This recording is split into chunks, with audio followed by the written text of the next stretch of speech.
आज हम केमिस्ट्री का नया चैप्टर स्टार्ट करने वाले हैं। Chapter 2 is matter around us pure. ठीक है, तो चैप्टर शुरू करते हैं। हमारे थॉट और साइंस के कॉन्सेप्ट में थोड़ा सा डिफरेंस है। ठीक है, अब हमारे हिसाब से जो चीज़ प्योर होती है वो साइंस के हिसाब से प्योर हो भी सकती है और नहीं भी हो सकती। ठीक है, तो इसलिए चैप्टर बहुत इंपॉर्टेंट हो जाता है कि हमें एक्चुअली पता तो चले कि साइंटिफिकली प्योर क्या होता है और हमारे हिसाब से प्योर क्या होता है। अब एक बार समझने की कोशिश करते हैं। आप में से किसी ने देखा होगा प्योर देसी घी, पैकेट पे लिखा होता है प्योर देसी घी। दैट डजंट मीन कि वो प्योर है। ठीक है, अब आप लोग दूध खरीद के लेके आते हो, आप कहते हो यार अमूल का दूध थोड़ा गाढ़ा होता है तो इट इज प्योर। ठीक है, या मदर डेयरी का दूध मान लेते पतला होता है तो दैट इज इम्प्योर। आप किसी दूध वाले से दूध लेते हो, अगर वो आपके घर पे जाके दूध देता है तो आपके दिमाग में एक क्वेश्चन रहता है कि क्या वो दूध प्योर है। और अल्टीमेटली आपके दिमाग में हमेशा एक सवाल रहता है, शायद इसने रास्ते में आते हुए पानी मिला दिया होगा, तो that is not a pure, that is impure. चलो, तो फिर आपके हिसाब से अगर मैं दूध जहाँ पे दुआ जा रहा है, मतलब जहाँ से दूध निकाल रहे हैं गाय भैंस से, अगर वहां जाके दूध लेते हैं तो आपके हिसाब से दूध क्या होगा? 100% प्योर होगा। आपके दिमाग में कोई सवाल नहीं है कि वो दूध प्योर है कि इम्प्योर है। ठीक है, तो आपकी थॉट कहती है कि अगर दूध आपके सामने निकाला गया है दैट इज 100% प्योर मिल्क, तो इट इज प्योर। ठीक है, अब साइंटिफिकली जो दूध है वो कभी प्योर हो ही नहीं सकता। इसका रीजन क्या है? दूध बहुत सारी चीजों का मिक्सचर है। फॉर एग्जांपल, दूध के अंदर पानी होता है, दूध के अंदर कैल्शियम होता है, दूध के अंदर और भी बहुत सारे विटामिन या मिनरल्स होते हैं। तो ऑल इन ऑल दूध इज मिक्सचर। अब दूध कहीं से भी निकाल लो, देयर इज नो चांस कि कोई दूध जो है वो प्योर कभी हो पाएगा। तो हमारा जो कॉन्सेप्ट है प्योर का और साइंस का जो कॉन्सेप्ट है प्योर का, दोनों में थोड़ा सा क्या है? डिफरेंस है। हम प्योरिटी अलग हिसाब से लेते हैं और साइंस प्योरिटी अलग हिसाब से ले रहा है। ठीक है, तो फिलहाल हम साइंस के हिसाब से समझते हैं कि साइंस प्योर किसे मानता है और साइंस इम्प्योर किसे मानता है। ठीक है, अगर मैं आपसे बात करता हूं तो मैटर जो है आपके आसपास वो दो टाइप का है। First one is pure and second one is impure. Impure को हम क्या बोलते हैं? मिक्सचर भी बोलते हैं। देन अगर मैं प्योर की बात करूं तो प्योर में भी तुम्हारे दो होते हैं, एलिमेंट और कंपाउंड। अगर मैं इम्प्योर की बात करूं दो टाइप के होते हैं, होमोजीनियस और हेटेरोजीनियस। अगर मैं थोड़ा और बढ़ता हूं तो एलिमेंट्स को भी हम क्लासिफाई कर सकते हैं किसमें? मेटल, नॉन मेटल और मेटलॉइड्स। और अगर मैं बात करता हूं तो होमोजीनियस का एग्जांपल क्या है? सॉल्यूशन। और हेटेरोजीनियस का एग्जांपल क्या है तुम्हारा? कोलॉइड्स या कोलॉइडल सॉल्यूशन और सस्पेंशन। और ये जितनी चीजें मैंने लिखी है ना बोर्ड पे, हमारे आज की क्लास में हम यही चीजें पढ़ने वाले हैं। मतलब सारी चीजें नहीं पढ़ेंगे, बट हाँ मोस्ट ऑफ द चीजें पढ़ लेंगे। होमोजीनियस और हेटेरोजीनियस पढ़ेंगे बेसिकली आज की क्लास में। ठीक है, तो एक बार समझते हैं जल्दी।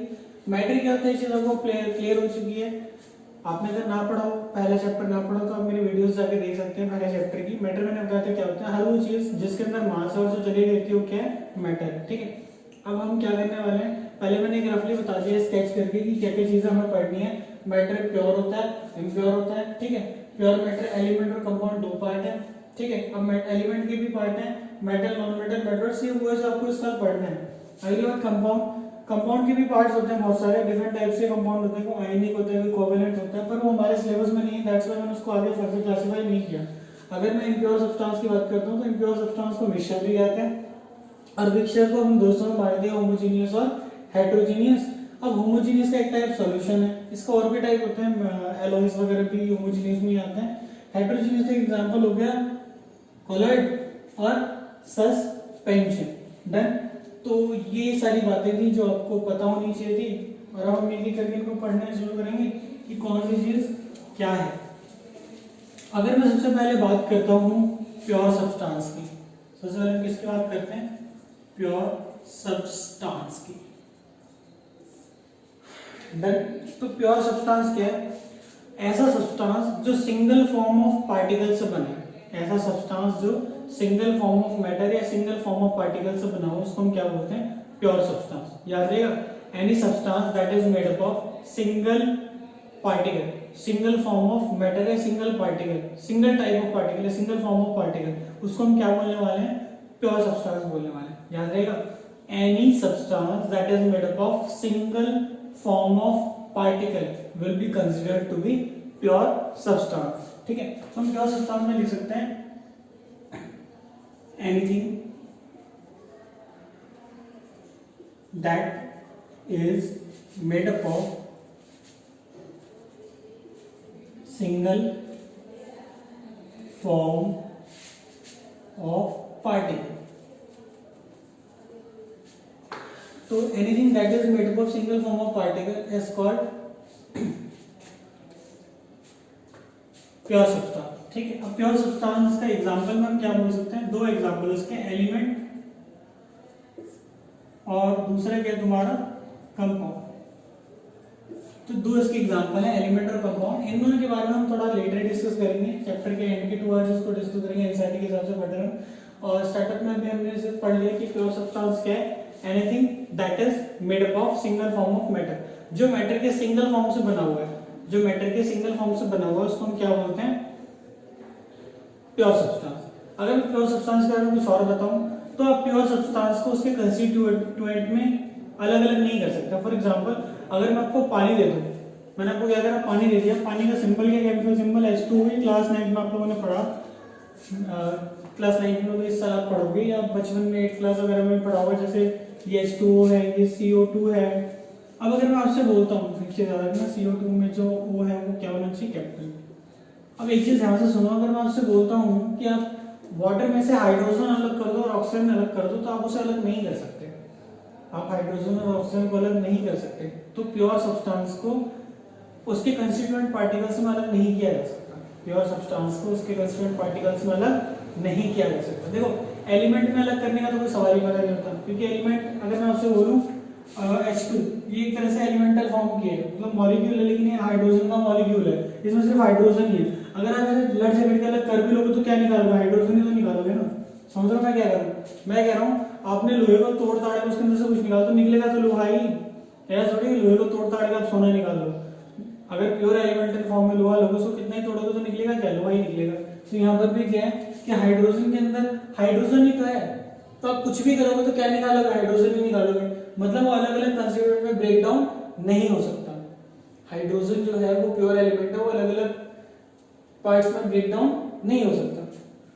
एट द सेम टाइम अगर मैं हाइड्रोजन की बात करता हूँ तो मैं हाइड्रोजन को भी, मतलब वाटर की अगर मैं बात करता हूँ, वाटर को भी हाइड्रोजन और ऑक्सीजन में मैं ब्रेक डाउन नहीं कर सकता। ये मेरे बस से बाहर की चीज है। अगर मैं सोच रहा हूँ कि मैं हाथ से तोड़ मड़ोड़ के कुछ भी करके इन्हें अलग अलग कर लूँ तो मैं इन्हें अलग अलग नहीं कर पाऊंगा। अगेन इसका रीजन मैं क्या दूंगा? जो तुम्हारा वाटर है वो कैसा है? केमिकली बॉन्डेड है। वाटर कैसा है? केमिकली बॉन्डेड है, इसको हम अलग नहीं कर सकते। और अगेन इसको मैं क्या कहूंगा कि ये एक तरह का क्या है? प्योर सब्सटेंस है। अब एक चीज केमिकली बॉन्डेड मैंने बता दिया, तो एक चीज और बता देता हूँ कि कंपाउंड्स जो होते हैं ना, देखो यहाँ पर भी दो सिंगल फॉर्म ऑफ पार्टिकल मिले हुए हैं, मतलब दो एलिमेंट्स मिले हुए हैं। जैसे यहाँ पर एक ही एलिमेंट था, एलिमेंट के अंदर यहाँ पर दो एलिमेंट है, हाइड्रोजन और ऑक्सीजन। इसको हम फिर भी मिक्सचर नहीं कहेंगे। इसको मिक्सचर ना कहने का एक रीजन है। क्या रीजन है? इसका रीजन ये है कि यहाँ पर कंपाउंड की क्राइटेरिया होता है। कंपाउंड का क्राइटेरिया क्या होता है कि उसके अंदर जो कॉन्स्टिट्यूएंट है ना फिक्स रेशियो में होते हैं। अगर आप पानी कहीं से भी उठाओ, अगर आप पानी एक्वागार्ड का ले लो, अगर आप पानी नॉर्मल नलके का ले लो, अगर आप पानी इंडिया में ले लो, चाहे पानी आप चाइना में ले लो, चाइना में मत लेना तो मुसीबत का दौर है। हालांकि इंडिया में मुसीबत है पर चाइना मुसीबतों का घर है, वही मुसीबत बनाता है। तो खैर मुद्दे पे आते हैं, कहीं से भी अगर आप पानी लोगे तो ऐसा नहीं है कि वहां का पानी आपको H3O मिले। समझ रहे हो मैं क्या कहना चाहता हूँ? पानी हर जगह H2O ही होगा। अगर वो H2O2 है तो वो पानी नहीं है, वो कुछ और चीज है, वो कुछ और चीज है। समझ रहे हो मेरी बात? तो ये था तुम्हारा कि कंपाउंड को और मिक्सचर को कैसे डिफरेंस कर सकते हैं, डिफरेंशिएट कर सकते हैं। तो फिलहाल समझ जाओ कि ये तुम्हारा प्योर सब्सटेंस क्या होता है। Anything that is made up of single form of particle या single form of matter is called pure substance. और उसके दो टाइप है, एलिमेंट और कंपाउंड। एलिमेंट में एक जैसे ही एटम्स मिले होते हैं और कंपाउंड में दो या दो से ज्यादा एलिमेंट्स मिले होते हैं। लेकिन कंपाउंड की क्राइटेरिया क्या है कि उसके अंदर जो रेशियो फिक्स होता है। कहीं से भी अगर आप पानी उठा के लोगे तो उसमें दो हाइड्रोजन और एक ऑक्सीजन ही होगा। कहीं से भी कार्बन डाइऑक्साइड लोगे तो एक कार्बन और दो ऑक्सीजन ही होगा। तो ये फिक्स रेशियो वाली बात आपको याद रखनी है, बाद में इसके बारे में और डिस्कस करेंगे। फिलहाल के लिए इतना ही। अब बढ़ते हैं अपने अगले टॉपिक की ओर। अगला टॉपिक ही आज हमें करना था, दैट इज अगला टॉपिक इम्प्योर सब्सटेंस। क्या करना है अपने को? Impure substance. इम्प्योर सब्सटेंस को भी क्या कहते हैं? मिक्सचर भी कहते हैं। इम्प्योर सब्सटेंस को हम क्या बोलते हैं? मिक्सचर भी बोलते हैं। तो भैया मिक्सचर क्या है? अब मिक्सचर सिंपल सा क्या है, अगर आप दो या दो से ज्यादा चीजों को रैंडमली मिला दो, आप दो या दो से ज्यादा चीजों को रैंडमली मिला दो बिना किसी रेशियो के, दो या दो से ज्यादा चीजों को रैंडमली मिला दो बिना किसी रेशियो के, तो जो चीज सामने बन के आएगा दैट इज कॉल्ड मिक्सचर। क्या कहलाएगा वो? मिक्सचर। तो आपसे कोई पूछता है कि मिक्सचर क्या है? It is made up of two और more than two substances या pure substances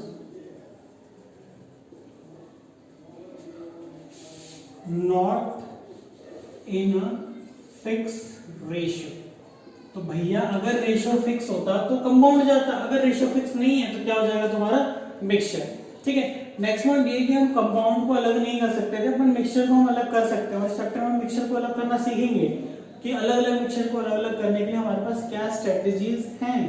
तो शुरू करते हैं थोड़ा सा मिक्सचर के बारे में कि मिक्सचर क्या है। पहले सोचते कि मिक्सचर क्या, आपको पता चल चुका है, दो या दो से ज्यादा चीज को एज इट इज मिला दूं, कैसे भी करके मिला दूं, दैट इज कॉल्ड मिक्सचर। ठीक है। अब मिक्सचर के बारे में, कंपाउंड के बारे में थोड़ा सा डिफरेंस आपको बार बार बताने की कोशिश मैं कर रहा हूँ, इसलिए क्योंकि एग्जाम में आता भी है और वो मैं अच्छे से लिखवा भी दूंगा, चैप्टर के एंड तक लिखवा दूंगा, अभी नहीं, इन चैप्टर के एंड तक लिखवा दूंगा। फिलहाल एक चीज समझ लो आप कि जो मिक्सचर है उसमें कोई फिक्स रेशियो नहीं होता। इसका क्या मतलब है? इसका मतलब ये है कि अगर आप घर में चाय पीते हो या कोई भी चीज खाते पीते हो, वो एक तरह की मिक्सचर होती है। फिलहाल हम चाय की बात करते हैं। आप लोगों ने चाय पी होगी, अपने रिलेटिव्स के घर जाते हो, चाय पीते हो। अब हर बंदे का जो चाय का कंस्टिट्यूएंट होता है ना, अलग होता है। कहीं चाय मीठी होती है, कहीं चाय फीकी होती है, कहीं चाय में अदरक डलता है, कहीं चाय में अदरक नहीं डलता, कहीं चाय में इलायची डलती है, कहीं चाय में इलायची नहीं डलती, कोई चाय में दूध ज्यादा डालता है, कोई चाय में दूध कम डालता है, कोई दूध, मतलब समझ रहे हो ना, चाय जब बन रही होती है तो अलग अलग घर में अलग अलग कहानी होती है। इवन चाय पत्तियां भी अलग अलग होती है, किसी की चाय पत्ती पावरफुल होती है, किसी की चाय पत्ती कमजोर होती है, मतलब अलग अलग ब्रांड्स की यूज होती है। तो इन शॉर्ट जो मैं समझाता हूँ क्या, कि किसी भी मिक्सचर में कंस्टिट्यूएंट का रेशियो कभी भी फिक्स नहीं होता। हर मिक्सचर में कंस्टिट्यूएंट अलग अलग होते हैं, हर कंस्टिट्यूएंट का अमाउंट क्या होता है? अलग अलग होता है। ठीक है। फिलहाल एक बार हुआ क्या कि मैम ने कहा बेटा जाओ अगली क्लास में ना मिक्सचर बना के लेके आना।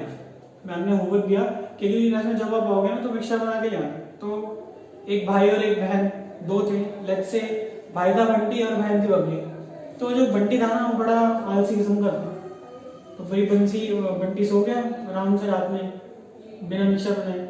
और जो बबली है वो बहुत थोड़ी सी स्मार्ट है, थोड़ी सी मेहनती है, और एज इट इज लड़के ज्यादातर केसेस में मेरे हिसाब से तो स्मार्ट ही होती है, मेहनत ज्यादा करती है, जहाँ तक मैंने नोटिस करा है। खैर आप लोगों का डिसीजन अलग अलग हो, और मैं डिस्क्रिमिनेशन नहीं कर रहा कि लड़के कल मेरे को बोले मार सर आप तो लड़के की साइड हो रहे हो, ऐसा कुछ नहीं है। मैं एक बात बता रहा था बस कि लड़कियां थोड़ी सी डिसेंट होती हैं, लड़के थोड़े से मतलब होते हुए भी बहुत अच्छे हैं, बट उनका थोड़ा एटीट्यूड होता है, कर लेंगे ना, लड़के होता है करेंगे अभी कर लेते हैं, और लड़कों होता है कर लेंगे ना, मतलब they can wait for longer. खैर मुद्दे पे आते हैं कि भाई जो बबली है उसने क्या करा, रात भर शिद्दत से सोचा कि क्या करूं, उसने सोचा मैम को इम्प्रेस किया जाए। उसने क्या करा, शरबत बना लिया, मस्त अपना नींबू गाड़ लिया, उसमें चीनी भी डाल दी और शरबत बना लिया, और उसने रख लिया, क्योंकि उसके हिसाब से शरबत भी एक तरह का क्या है, मिक्सचर है। ठीक है। अब बंटी सोया रहा, सुबह हुई तो बंटी और बबली स्कूल के लिए निकल गए। अब भाई रास्ते में कोई बंटी बबली का कोई दोस्त मिला होगा, और भाई तुम लोगों ने अपना मिक्सचर बना लिया। तो बंटी वाज लाइक ओ कोई मिक्सचर भी बनाना था, अब क्या करेंगे। मतलब समझ रहे हो ना तुम क्या होता है कि यार स्कूल के लोग निकल चुके, तुम्हें पता चल गया कि स्कूल में आज लटबाजी होने वाली है, मतलब उठा के क्लास से बाहर भेजा जाएगा, बच्चों को जाओ घर से पेरेंट्स को बुला के लेके आओ, काम तुमसे नहीं होता। अब भाई ऐसी सिचुएशन में बेचारा बबली करेगा, सॉरी बेचारी बबली नहीं है, बेचारा बंटी है, तो बेचारा बंटी करेगा। अब बंटी ने क्या करा ना, आओ देखा ना था, उसने सोचा रास्ते में कीचड़ पड़ा हुआ है, कीचड़ लेके वाटर बॉटल में मिला दिया और झुक कर लिया। ठीक है। अब लोग क्लास में जब वो गए ना तो मैम ने उन दोनों से कहा, मतलब पूरी क्लास से ही कहा कि जाके बीकर ले लो लैब से और अपने अपने मिक्सचर बीकर में डाल दो और अपनी नाम की स्टिकर बना के उसके ऊपर चिपका देना कि पता चल जाए किसने क्या किया। तो भाई अगर थोड़ी देर बाद अगर ऑब्जर्वेशन देखी जाए, जब लंच टाइम में के बाद वाले पीरियड में सब गए बच्चे ऑब्जर्वेशन देखने, तो हुआ क्या होगा, जो बबली का मिक्सचर था ना सॉल्यूशन, वो पूरा का पूरा सेम था। मतलब हर जगह बराबर बराबर चीनी मिल चुकी थी।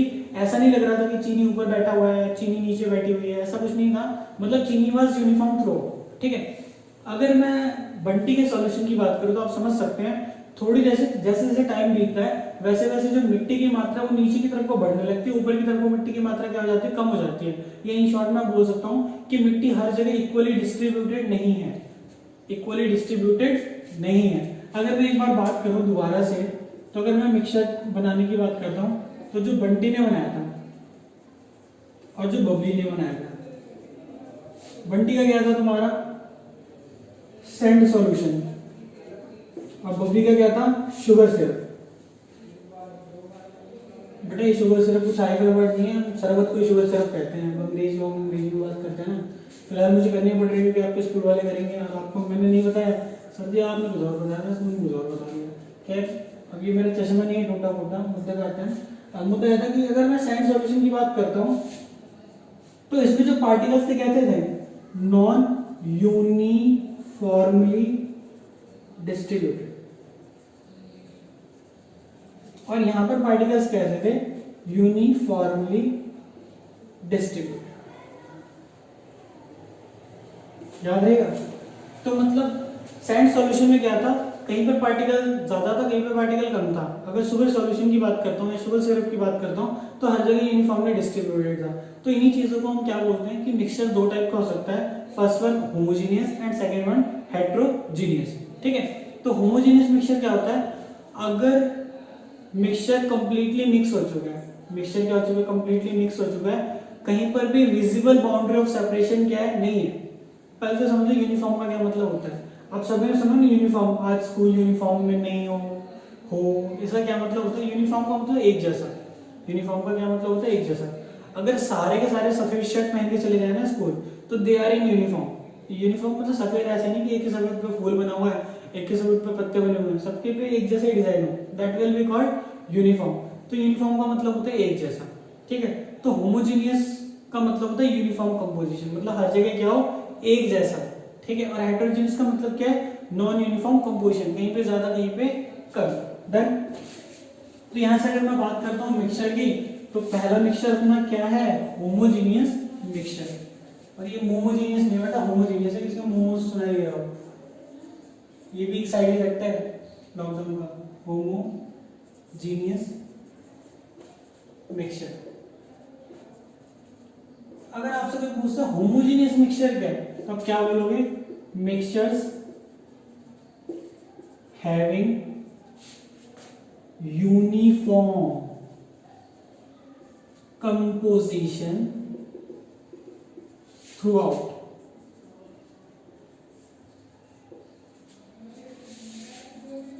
are called homogeneous mixture। अगर मैं बात करता हूँ नॉन होमोजेनियस मिक्सचर, या उसको हम क्या बोलते हैं, heterogeneous mixture.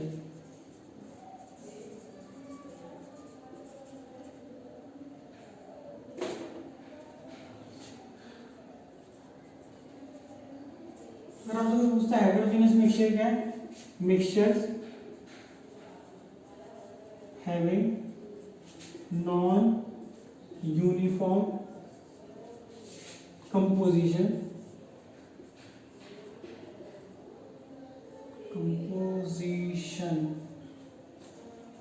Are called heterogeneous mixture. अगर मैं होमोजेनियस का एग्जांपल लिखना चाहूँ तो लिख सकता हूँ ना, क्या, शुगर सिरप। अगर मैं हेटेरोजेनियस का एग्जांपल लिखना चाहूँ तो क्या लिख सकता हूँ, सैंड सॉल्यूशन। ठीक है। तो ये तुम्हारा पूरा होमोजेनियस और हेटेरोजेनियस के बारे में लिखो ना, जल्दी इसको नोट डाउन करो, फिर हम आगे बढ़ते हैं।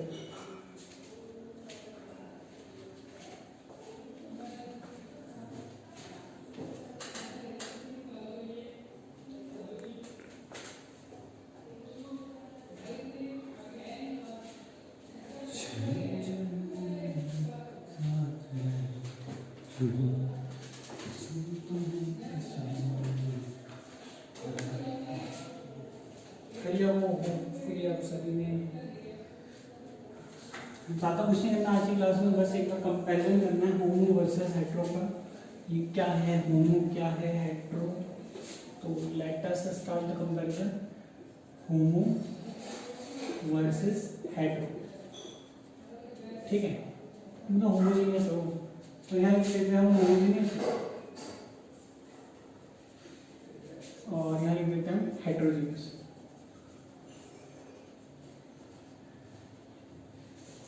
पहला पॉइंट सभी को पता चल चुका है अब तक। क्या इसके अंदर क्या होता है, यूनिफॉर्म कंपोजिशन। तो इसके अंदर क्या होता है, यूनिफॉर्म कंपोजिशन, और इसके अंदर क्या होता है, नॉन यूनिफॉर्म कंपोजिशन। तो पहला पॉइंट क्लियर हो गया सभी को, homogeneous as uniform composition, heterogeneous as non uniform composition. ठीक है, अगर मैं सेकंड पॉइंट में बात करूं तो इसके बीच में ना कोई सेपरेशन नहीं होता कहीं पे भी, इसमें सेपरेशन होता है, मतलब कहीं पे ज्यादा कहीं पे कम दिखता है। तो एक तरह से क्या है, विजिबल बाउंड्री ऑफ सेपरेशन। जैसे सेंटर में नीचे ज्यादा दिखने लगता है और ऊपर क्या दिखता है, कम दिखता है, that is called visible boundary of separation. तो क्या बोलेंगे, no visible boundary of separation. समझे, सेपरेशन है। और यहाँ क्या लिखेंगे, तुम्हें पूरा लिखना है बेटा, विजिबल बाउंड्री ऑफ सेपरेशन। तो नेक्स्ट पॉइंट आपको क्लियर हो गया, इसमें कोई विजिबल बाउंड्री ऑफ सेपरेशन नहीं होती, इसमें विजिबल बाउंड्री ऑफ सेपरेशन होती है। थर्ड पॉइंट आप सभी को पता है, अगर मैं थोड़ी देर छोड़ देता हूँ ना, अगर मैं इसे थोड़ी देर के लिए अनडिस्टर्ब छोड़ देता हूँ तो थोड़ी देर बाद क्या होगा, अपने आप ही हेटेरोजेनियस मिक्सचर में अलग अलग हो जाएगा। हेटेरोजेनियस मिक्सचर में क्या है, जो मिक्स में हमने दोनों चीजों को मिक्स किया दोनों अलग होने लगेंगे, तो इसको बोलते हैं अनस्टेबल। मान लो आपने पानी में कीचड़ मिलाया, कीचड़ नीचे आके बैठ गया, दैट इज कॉल्ड अनस्टेबल। अगर ना बैठे तो स्टेबल, अगर बैठ गया तो अनस्टेबल। तो भैया नेक्स्ट पॉइंट क्या है, होमोजेनियस में we can say that it is stable, और इसमें हम क्या बोल सकते हैं, it is unstable. Next point में लिख रहा हूं, पर उसको मैं समझाऊंगा बाद में, वो आप लिख लो।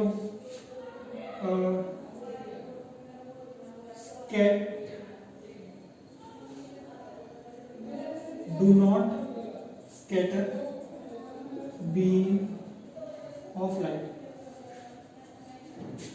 इसमें scatter beam of light। Next point जो आपको याद रखना है ये कि होमोजेनियस के जो पार्टिकल्स होते हैं ना, वो मिक्सचर के पार्टिकल्स बहुत छोटे होते हैं, तो इसके पार्टिकल्स बहुत बड़े होते हैं, तो इसे हम फिल्टर नहीं कर सकते, इसे हम फिल्टर कर सकते हैं। ठीक है, नेक्स्ट पॉइंट क्या है, can not be filtered. This one will be can be filtered. ठीक है, तो ये जो तुम्हारा पूरा होमोजेनियस वर्सेस हेटेरोजेनियस, हम अगली क्लास में बेसिकली जाते इससे आगे पढ़ेंगे। तुम्हारा होमवर्क तुम्हें पता ही है, यहाँ तक नोट्स बनाने हैं, और अगर कोई चीज़ समझ में नहीं है तो वैसे पूछनी है, और एनसीईआरटी में भी साथ साथ पढ़ने और वहाँ से नोट्स तुम्हें खुद से भी लाने हैं। देन आपको सारी चीज़ें क्लियर हो जाएंगी। अगर नहीं होंगी तो मैं यहाँ अवेलेबल हूँ, आप उससे पूछ सकते हैं। तो मिलते हैं अगली क्लास में, बाय।